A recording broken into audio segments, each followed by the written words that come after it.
I'm going to start off with the marinade for the Korean barbecue beef jerky. The full amounts will be in the description below. In a blender, add in your chopped apples, chopped onions, garlic cloves, chopped ginger,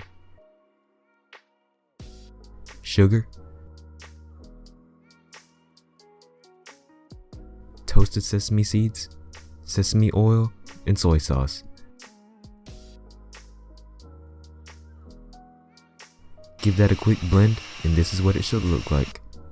Onto the beef, I'm using leftover brisket flat trimmings that I trimmed the excess fat off, but any lean cut of meat will work. Just be sure to trim off the excess fat. Pour in your marinade, and I forgot to add this during the blend phase, so go ahead and dash in a little bit of black pepper,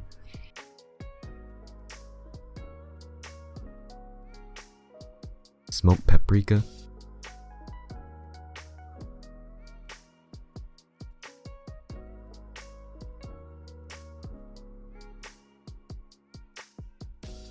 and crushed red pepper flakes in the bowl.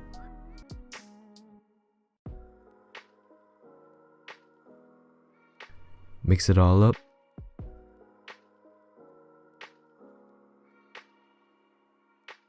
Cover with plastic wrap and let it marinate for at least 2 hours and up to 12.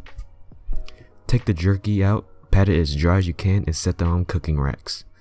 Set your oven to the bottom heating element at 160 degrees Fahrenheit, sous vide mode off, and no steam.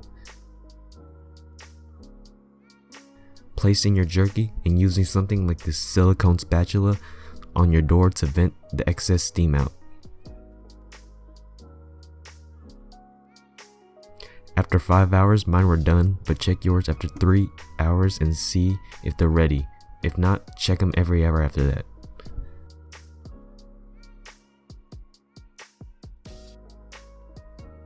The taste was spicy, sweet, and very umami.